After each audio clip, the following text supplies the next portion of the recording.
The first woman president of India, Pratibha Patil, was from the Congress. The first prime minister of this country, a woman, Indira Gandhi ji, was from the Congress. The first speaker who was a woman was Meera Kumarji, was from the Congress.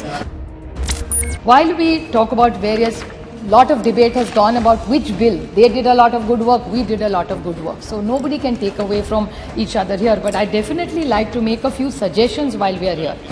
See, sir, the average age, this is something for us to deliberate, which I'd like to highlight. These are just observations and suggestions for us to deliberate as a team. That the average age of today's parliament is much older than when we really started. And this is one of the youngest countries. So this is something we, whichever side you sit on, must think about this factor for sure.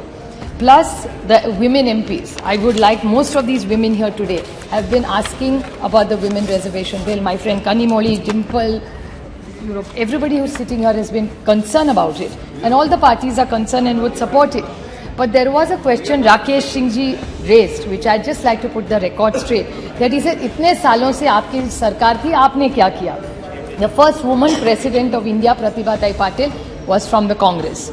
The first prime minister of this country, a woman, Indira Gandhi ji, was from the Congress. The first speaker who was a woman was Meera Kumarji, was from the Congress. So this is what he's done. And I would like to put one more thing on record, which probably Rakesh Singh ji missed out, that the women's reservation bill was also brought out. Unfortunately, we didn't have the numbers, so we couldn't pass it. That was also brought by the Congress. And the late Rajiv Gandhi ji and the then Chief Minister of Maharashtra, Sharad Pawar, were the first people who brought 33% reservation in every panchayat in this country. I'm very proud to say that Maharashtra was the first state to bring it to 33%, and then we raised it to 50%. So this is what has been done for women, and I take this opportunity that since we are all thinking here, deliberating here, 50% of India's population is women. So why don't we all deliberate in the new building, and maybe the first decision that the Honorable Prime Minister can take is ask, and we all support him if he brings in the reservation for women in Parliament and in assemblies. Yes.